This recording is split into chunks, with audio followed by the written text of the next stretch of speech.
어니스트 해밍웨이의 short story 중에 단편 소설 중에 The Capital of the World라고 하는 소설이 있습니다. 거기에 보면 한 부자가 아버지와 아들이 등장을 하는데 이 페코라고 하는 아들이 아버지에게 잘못을 범하고 그 죄책감과 어떤 수치스러움에 집을 뛰쳐나갑니다. 아버지는 스페인의 전국을 찾아다니면서 이 아들을 찾았지만 결국은 찾지를 못했습니다. 마지막으로 아버지는 결심을 하고 스페인의 그 마드리드 수도의 신문에 광고를 냈습니다.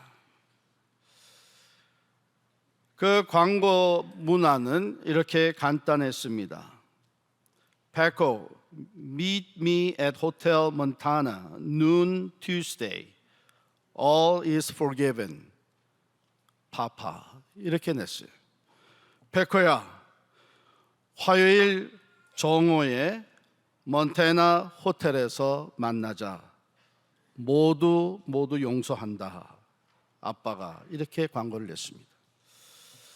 그러고서는 이 아버지는 그 화요일 정오를 기다리면서 기도를 합니다. 이 아들이 꼭 이 신문 광고를 보고 몬타나 호텔에 나타날 수 있기를 위해서 간절히 기도를 합니다. 화요일이 됐습니다.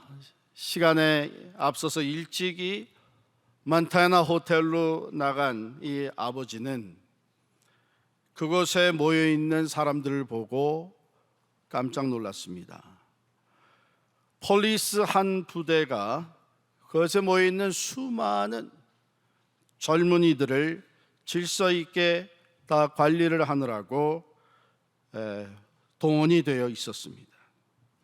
거기에는 800명의 페코라고 하는 이름을 가진 이 스페인의 흔한 이름 페코라는 이름을 가진 800명의 젊은이들이 모여 있었습니다. 모두가 다 아버지의 용서를 간절히 바라고 살아가던 사람들입니다. 어쩌면 우리 주변에도 용서가 필요한 사람들, 또 그들 중에는 나의 용서를 필요로 하는 사람들이 없지 않아 있을 것입니다. 용서가 되지 않는 한, 용서를 받지 않는 한 온전히 세워질 수 없는 그 인생들, 하나님은 바로 그러한 사람들을 다시 회복시키고 세워줄 수 있기 위해서 내가 너희를 용서한 것처럼 너희도 서로 용서하라고 말씀을 하십니다. 요셉의 형들이 바로 그러한 사람들이었습니다. 용서가 필요한 사람들이었습니다. 오늘 본문에 돌아가서 15절부터 보게 되면 요셉의 형제들이 그들의 아버지가 죽었음을 보고 말하되 요셉이 혹시 우리를 미워하여 우리가 그에게 행한 모든 악을 다 갚지나 아니할까 하고 이렇게 시작이 됩니다. 죄인들의 불안해하는 모습이죠. 우리가 그에 행한 모든 악, 그것으로 인해서 자신들이 행한 악으로 인해서 불안해하고 두려워하고 있는 형들의 모습입니다. 우리가 그게 무슨 악인지 성경에서 봐서 잘 알고 있죠. 야곱에게 12아들이 있었습니다. 요셉은 11번째 아들로서 가장 아버지의 사랑, 야곱의 사랑을 받았습니다. 형들은 그 요셉을 시기하였죠. 시기는 곧바로 미움과 증오로 발전하였고 요셉을 죽이려고 했습니다. 어느 날 형들이 집에서 멀리 떨어진 도단이라고 하는 곳에 가서 양을 치고 있을 때에 아버지 야곱이 요셉에게 형들에게 가서 심부름을 하도록 시킵니다. 아버지 심부름으로 형들을 찾아온 요셉, 형들은 이것이 절호의 기회라고 생각을 하고 요셉을 죽이기로 작정을 했습니다. 다행히 형들 중에 루벤과 유다가 죽이지는 않고 광야 깊은 구덩이에 쳐넣을 것으로 설득을 하였고, 마침 지나가던 미디안 상인들에게 요셉을 끄집어내어서 구덩이에서 끄집어내어서 노예로 팔아먹었습니다. 그리고서는 아버지께로 돌아가서는 짐승에게 먹혀 죽었다고 거짓 보고를 했습니다. 노예로 애굽에 팔려온 요셉은 애굽 바로왕의 친위 대장이었던 보디발의 집에서 종살이를 하게 됩니다. 그러나 우여곡절 속에 요셉은 애굽 그 강대국의 총리 대신이 되었고, 애굽과 그 지경에 큰 흉년이 들자 수많은 사람들이 애굽으로 식량을 구하러 오게 되었습니다.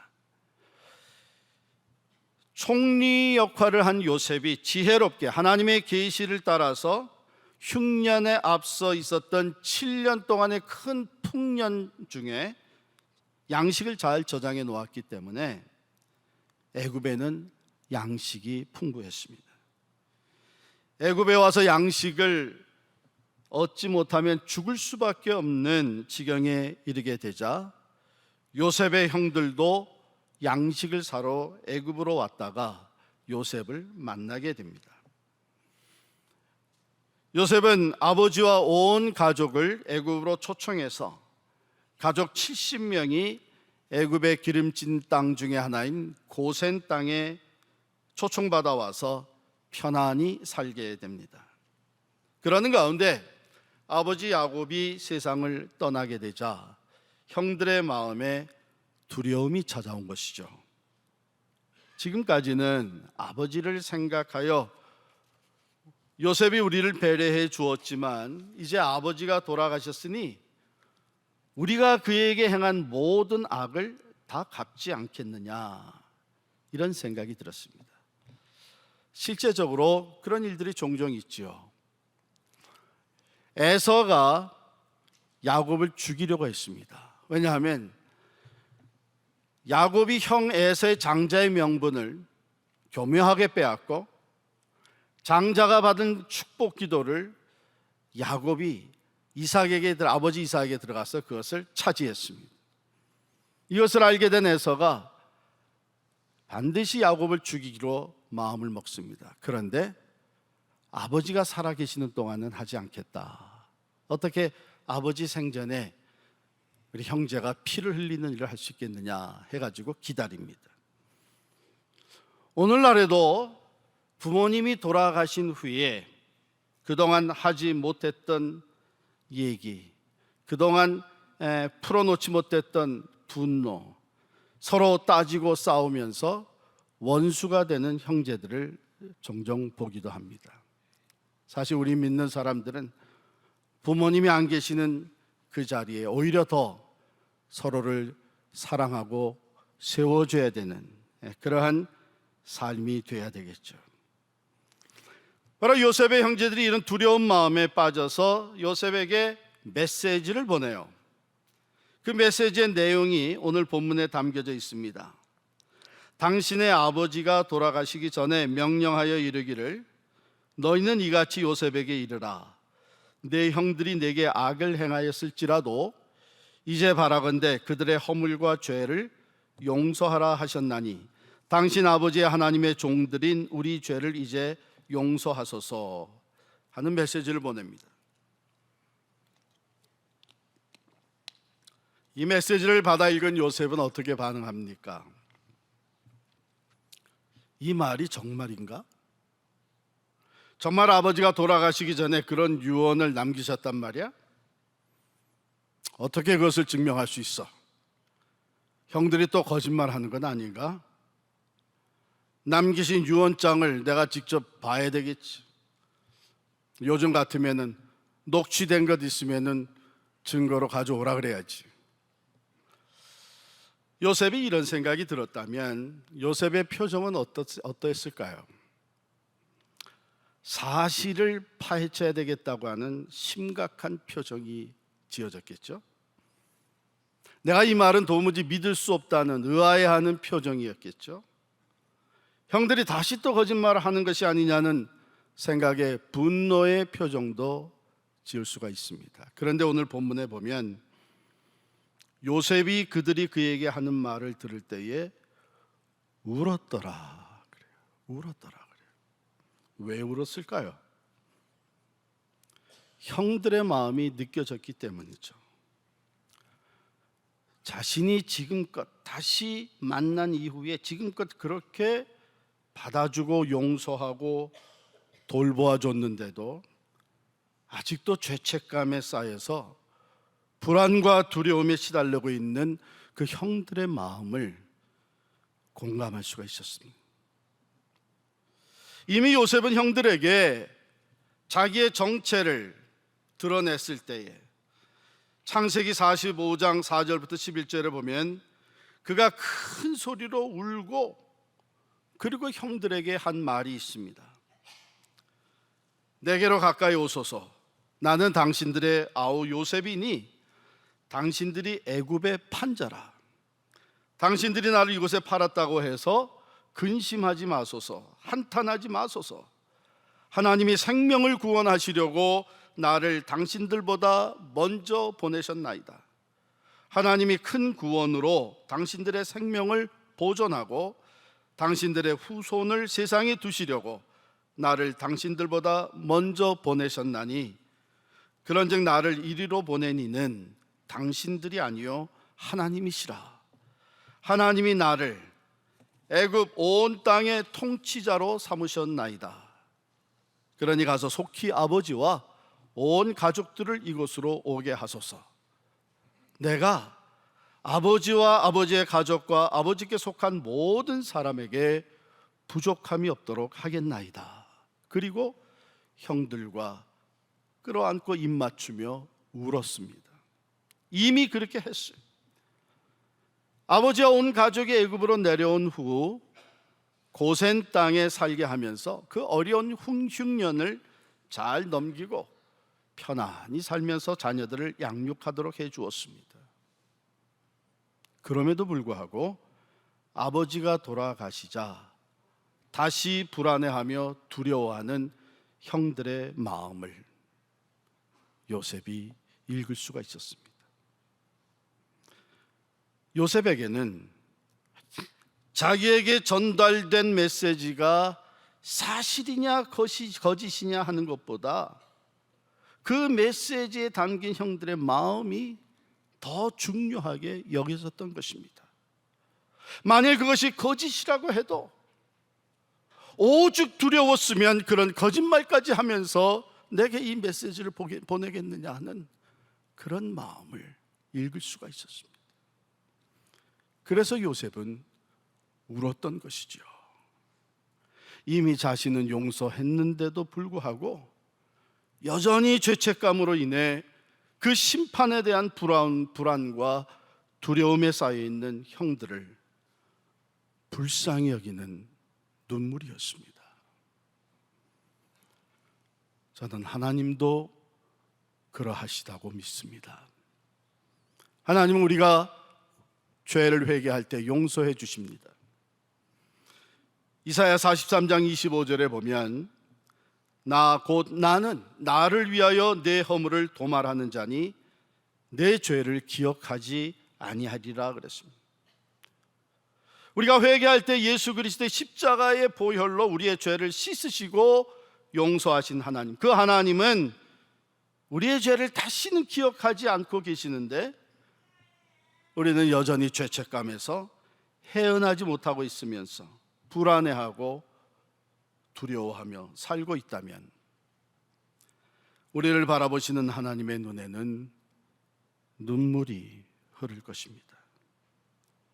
십자가의 그 사랑, 우리를 품으시고 우리의 죄값을 치러주시기 위해 가장 귀한 독생자도 아낌없이 내어주신 그 사랑을 온전히 깨닫고 누리지 못하는 우리들의 그 모습, 그 고통을 공감하시며 우리를 불쌍히 여기시고 눈물을 흘리신다고 생각합니다. 형들은 메시지를 보낸 것만으로는 불안과 두려움에서 헤어날 수가 없었습니다. 그래서 형들은 이제 직접 요셉을 찾아옵니다. 18절에 보면 그의 형들이 또 친히 와서 요셉의 앞에 엎드려, 요셉의 앞에 바짝 엎드려, 그리고 하는 말이 우리는 당신의 종들입니다. 형제라고 할 수 없는 당신의 종들입니다. 생각나는 비유가 있죠. 탕자의 비유에 보면 아버지를 떠나 죄를 짓고 모든 재산을 탕감하고 다시 집으로 돌아오는 탕자가 아버지에게 내가 하늘과 아버지께 죄를 지었사오니 지금부터는 아버지의 아들이라 일컬음을 감당하지 못하겠나이다. 나를 품꾼의 하나로 보소서. 자, 이러한 상황에서 요셉은 형들을 온전히 용서하고 그들을 세워주기 위해서 두 가지의 말로 위로를 합니다. 여러분, 이 말씀의 내용을 잘 우리가 묵상을 하노라면 참으로 용서할 수 없는 그 형들, 자기를 죽이려고 했고 노예로 팔아넘기고 그리고는 아버지에게 가서 거짓으로 만들어낸 피 묻은 옷조락을 보면서 짐승들에게 뜯겨 먹여서 죽었다고 거짓 보고를 함으로 아버지가 말할 수 없는 상처와 슬픔에 쌓이게 만든 이 형들, 자기가 노예로 팔려와 가지고 지금까지 지나온 날들을 생각하면 당장이라도 참으로 죽이고 싶은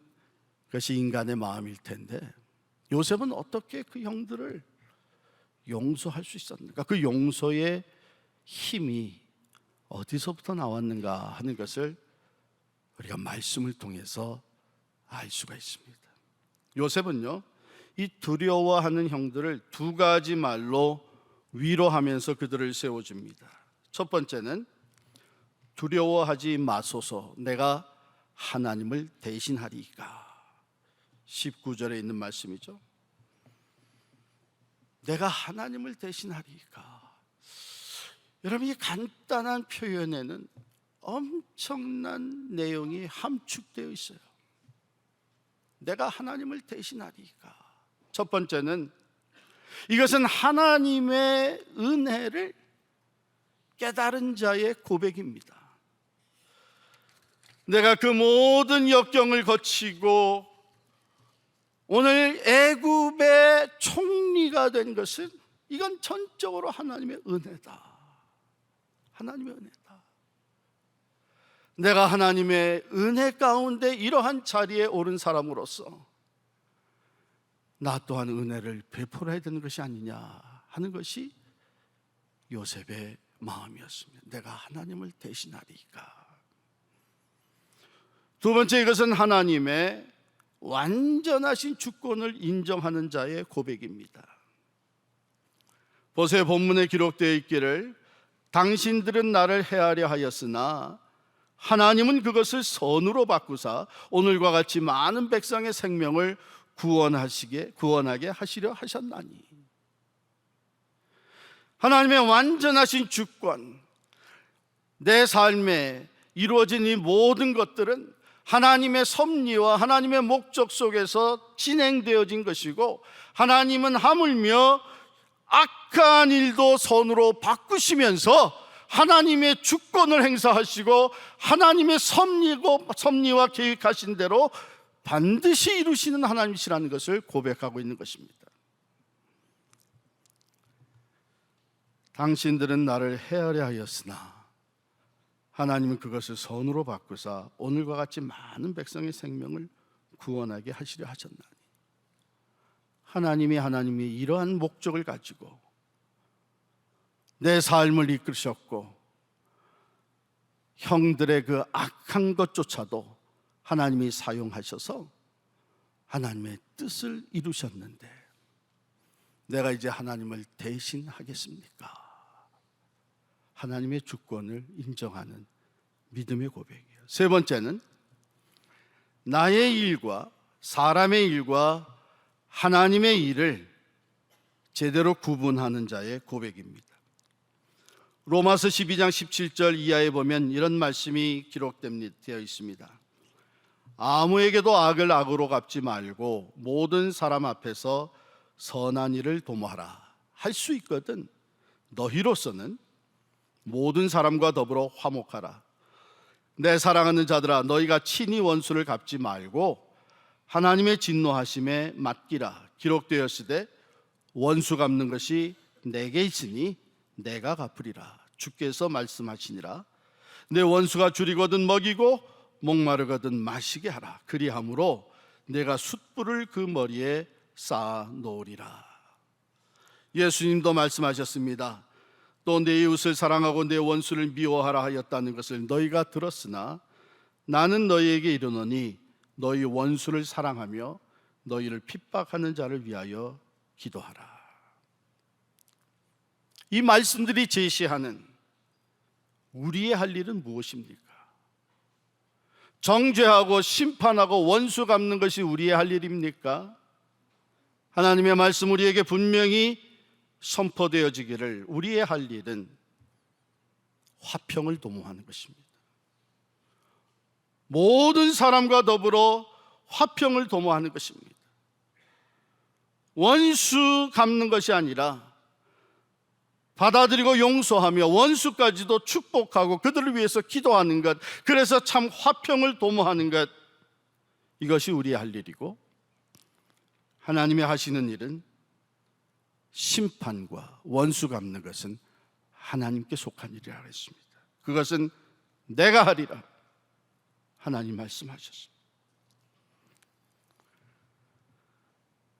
내가 하나님을 대신하리가 하는 이 간단한 말 속에는 이런 깊은 내용이 함축되어 있습니다. 오늘 나의 나 된 것은 하나님의 은혜로 된 것입니다.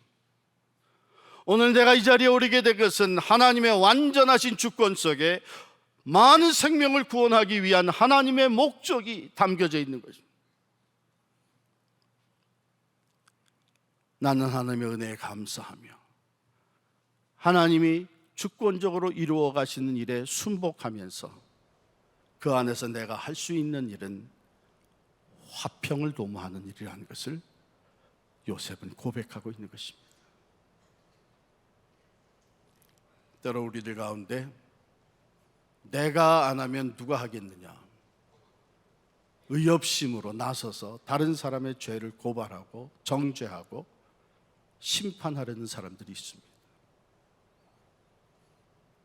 내가 안 하면 누가 하겠느냐, 자신을 하나님의 자리에 올려놓는 것입니다. 매우 위험한 것입니다. 왜냐하면 하나님은 교만한 자를 그대로 두질 않습니다. 교만한 자는 물리치고 대적하십니다. 내가 하나님을 대신하리까, 내게 베풀어 주신 은혜에 감사하면서 하나님의 완전하신 주권에 순복하고, 그리고 내가 그 안에서 해야 될 일, 내가 할 일은 어떻게 해서든지 화평을 도모하는 일이라는 것을 바로 깨닫고, 하나님의 일은 하나님께 맡기고 원수 갚는 일, 심판하는 일은 하나님께 속하였다고 하였으니 하나님께 맡기고, 우리는 나는 내가 할 일을 하는 것이 하나님 앞에 겸손한 것이요 하나님의 은혜 가운데 거하는 삶입니다. 두 번째로 요셉이 이렇게 얘기를 합니다. 두려워하지 마소서, 내가 당신들과 당신들의 자녀를 기르리이다. 참 용서가 무엇인가 하는 것을 생각하게 합니다. 요셉은 형들을 용서할 뿐만 아니라 그들의 삶을 다시 회복시켜 줍니다. 내가 당신과 당신들의 자녀들을 기르리이다. 그들의 삶을 자기의 위치에서 자기의 영향력을 가지고 책임져 주겠다고 하는 것입니다. 마치 돌아온 탕자를 맞아들이는 아버지가 아들은 우리를 나를 종의 하나로 여겨달라고 했지만 아버지는 그를 데려다가 목욕을 시키고 새 옷을 갈아입히고 신발을 시키고 그리고 그 손에 가락지를 끼워 줌으로써 종이 아니라 아들의 위치로 회복시켜 주신 것처럼 진정한 사랑, 진정한 용서는 바로 본래의 자리로 회복시켜 주는 것입니다.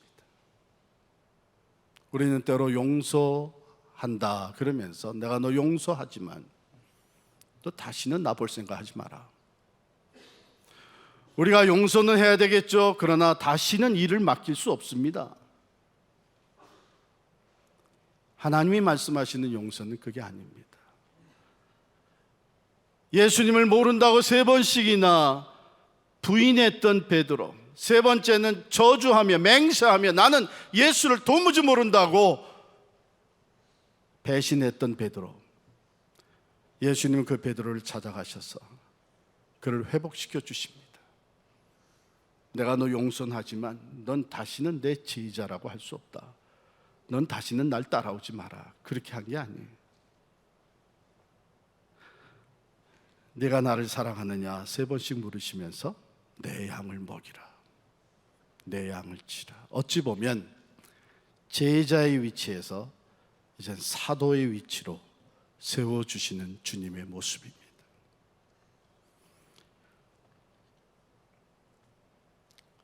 하나님께서는 바로 예수 그리스도 안에서 우리를 용서하시고 우리를 회복시켜 주시는데 하나님의 자녀의 자리로 회복을 시켜 주셨습니다. 요한복음 1장 12절에 보면 영접하는 자 곧 그 이름을 믿는 자들에게는 하나님의 자녀가 되는 권세를 주셨으니 너는 내 아들이라 내 딸이라. 우리를 자녀의 위치에 세우시고 하나님의 자녀의 권세를 누리게 해주시는 것입니다.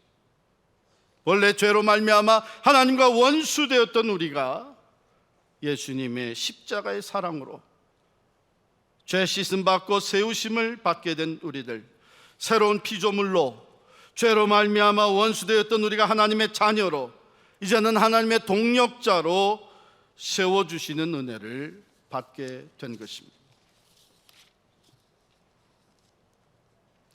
따라서 우리 또한 서로를 용서함으로 주의 은혜와 사랑 안에서 서로를 세워주는 삶을 살아가야 할 줄 믿습니다.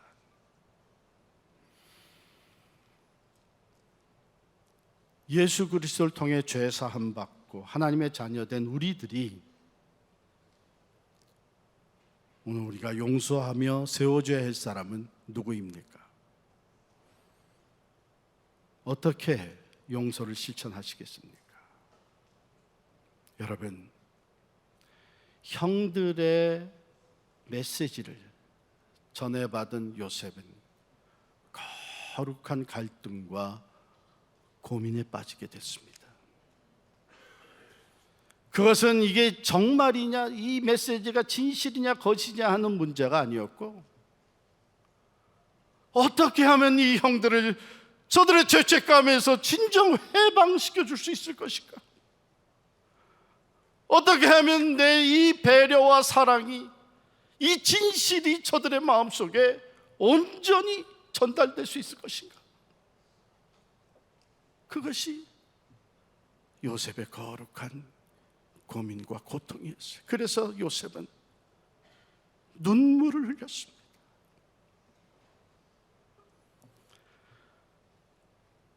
요셉은 찾아온 형들에게 간곡한 말로 위로를 했습니다. 그저 형식적인 말이 아니라 정말 그들이 죄책감에서 해방되고 두려움과 불안함에서 자유함을 얻기를 위해서 당신들은 두려워하지 마소서, 내가 하나님을 대신하겠습니까? 당신들은 두려워하지 마소서, 내가 당신들과 당신들의 자녀를 기르리다 하고 그들을 간곡한 말로 위로하였습니다.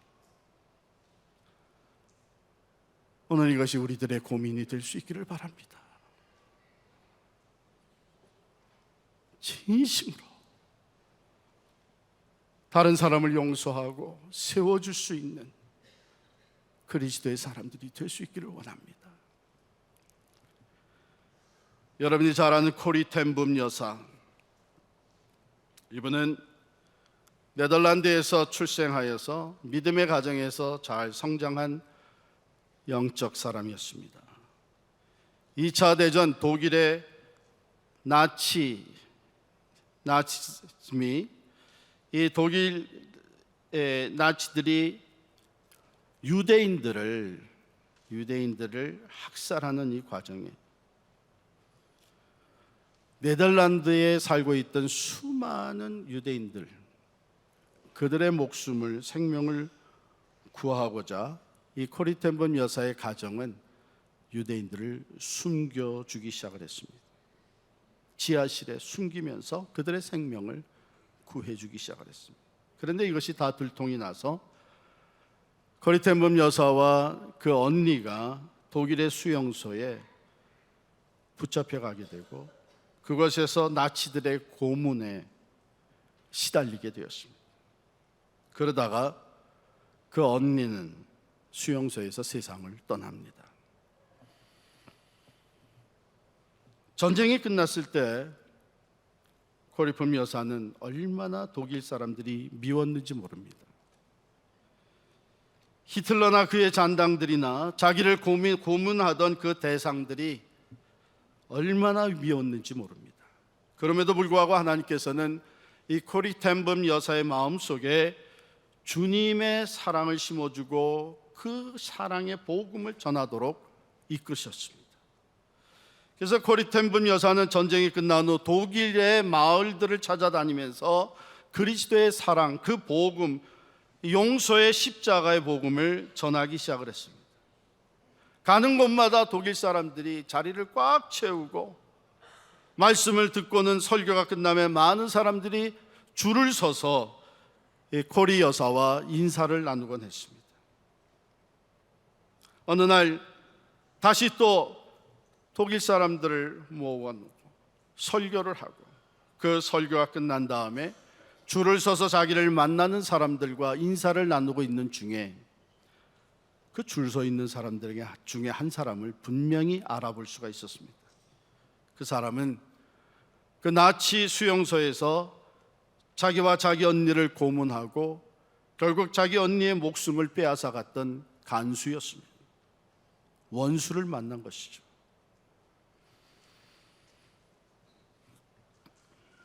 후에 코리 여사는 일기장 자서전에 이렇게 기록을 합니다. 그 순간 내 심장은 얼어붙는 것 같았다. 나는 한마디로 하나님, 저 인간만은 용서할 수가 없습니다 라고 말했다. 더럽게 냄새나고 쓰레기 같은 것들이 잔뜩 쌓여있는 수용소에서 자기 언니를 발가벗기고 모욕과 수치를 주며 신문하고 고문하는 가운데 그 생명을 빼앗아간 그 간수, 하나님, 저 인간만은 용서할 수 없습니다. 그것이 코리 텐붐 여사의 마음이었습니다.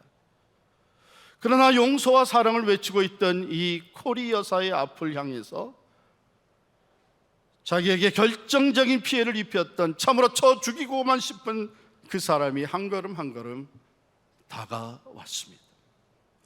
하나님은 계속 이 코리 여사의 마음에 이렇게 말씀하고 계셨습니다. 코리야, 용서하거라. 하나님, 저 인간만은 용서할 수 없어요. 용서하거라. 못해요. 이렇게 내적인 싸움을 하고 있는 동안에 그 원수 같은 간수는 어느새 코리 여사의 눈앞에 와 섰습니다. 그런데 그 순간 코리 여사의 마음속에 번개같이 스쳐가는 생각이 하나 있었다고 합니다. 그것은 하나님의 음성이었습니다. 나는 내가 저 사람을 용서할 수 있느냐 할 수 없느냐를 묻고 있는 것이 아니라 용서하겠느냐 안 하겠느냐를 묻고 있는 것이다. 용서하라. 이것은 나의 명령인데 내 명령 앞에 순종하겠느냐 안 하겠느냐. 하나님은 이렇게 내게 묻고 계셨다고 코리 여사는 일기장에 기록했습니다. 나는 그때 그 사람을 용서하고 싶은 마음이 조금도 없었지만 용서해야만 한다는 주님의 명령이 내 마음속에 깨달아지는 순간, 하나님 명령이라면 할 수 없지요. 그러면 용서해야지요 라고 생각했다. 그래서 나는 용서하고자 하는 마음과 느낌이 없이 다만 하나님의 명령에 순종하기 위해서 손을 내밀었다. 그런데 이상한 일은 내가 하나님의 명령에 순종하여 손을 내밀어 그의 손을 잡고 끌어안는 순간 주께서 내 마음속에 그를 진심으로 용서할 수 있는 마음을 부어주셨다. 그러면서 코리 여사는 그 일기장 마지막에 이런 글을 썼습니다. 명령을 수행할 수 있는 능력은 성령에 의지한 순종을 통해서만 가능하다. 사랑하는 성도 여러분, 오늘 이 말씀을 듣고 우리들의 진지한 갈등이 시작되기를 원합니다. 어쩌면 우리 주변에 내가 용서해야 될 사람을 생각나게 하시는 하나님께서 우리가 그에게 용서를 베풀기를 원하십니다. 어쩌면 지금까지 나는 조금도 그럴 생각이 없다고, 다른 사람은 몰라도 저 인간만은 안 된다고 여러분께서 자문자답하며 살아왔을 수 있습니다. 그러나 오늘 주시는 말씀은 원수까지 용서하라고 하신 것은 내가 할 수 있느냐 할 수 없느냐를 물으시는 것이 아니라 하나님의 명령, 하라고 하는 명령입니다. 이 고민이 우리에게 시작될 수 있기를 원합니다. 이 갈등이, 그래서 요셉이 눈물을 흘렸던 것처럼, 간곡히 얘기했던 것처럼 우리의 마음속에 아픔을 가지고 나로서 할 수 없는 참으로 어려운 일을 어떻게 감당하라고 하는 말입니까? 고심하며 눈물을 흘릴 수 있는 우리들이 될 수 있기를 바랍니다. 그리고 어쨌든 하나님의 명령이기에 순종하며 나아갈 수 있기를 바랍니다. 그때 하나님은 우리의 힘이 아니라 성령의 능력으로 형식적인 용서가 아니라 진실된 용서가 이루어질 수 있도록 도와주실 것입니다. 하나님은 서로 용서함으로 서로를 세워주되, 하나님이 우리를 용서함으로 우리를 죄로 말미암아 원수되었던 자리에서 하나님의 자녀되는 자리로 세워주신 것처럼 우리 가운데 역사하시기를 원하십니다. 여러분 개인이 용서하지 못하고 있는 사람, 여러분의 가정이 용서하지 못하고 있는 사람, 우리 교회가 용서하지 못하고 있는 사람들, 성령의 도우심으로 이 명령에 순종할 수 있는 우리 모두가 될 수 있기를 간절히 축원합니다. 기도하십시다. 이 시간 우리 한 1분 동안 하나님 주신 이 말씀을 부여잡고 기도하겠습니다. 하나님, 나도 용서함으로 세워주는 사람이 될 수 있기를 원합니다. 하나님의 도움이 필요합니다. 내 느낌과 내 생각으로는 도무지 그 인간만큼은 용서할 수 없습니다. 그 사람들은 절대로 용서 못합니다. 그러나 하나님 명령하셨기에 용서하기를 원하오니 하나님 나를 도와주시고 우리 가정을 도와주시고 우리 교회를 도와주시옵소서. 시간 간절하게 우리 한 1분 동안 통성으로 기도하겠습니다. 할렐루야. 하나님 아버지, 시간 주님 주신 말씀을 가지고 하나님 앞에 간절히 기도합니다. 하나님, 참으로 주님께서 우리를 세워주신 것처럼, 우리의 죄를 용서하시고 하나님의 자녀로 세워주신 것처럼 우리 또한 우리의 원수가 된 자들, 우리의 마음을 아프게 하고 우리의 마음을 상하게 하고 억울하게 만들고 우리의 것을 빼앗아가고 모든 사람들을 주님 용서할 수 있기를 원합니다. 주님, 우리의 힘으로는 할 수가 없습니다. 우리의 감정으로는 도저히 할 수가 없습니다. 그러나 하나님 명령하셨기에 우리가 순종하기를 원하며 기도하오니 주여 우리를 도와주시옵소서. 성령의 능력으로 도와주시옵소서. 원수까지도 용서하며 세워줄 수 있는 하나님의 사람들, 하나님의 가정, 하나님의 교회가 되게 하여 주시옵소서. 주님 주시옵소서.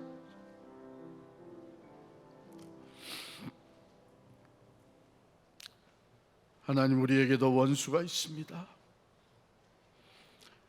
우리를 무시하고 내게 상처를 주고 내 가정에 손해를 끼치고 우리를 억울하게 만든 원수들이 있습니다.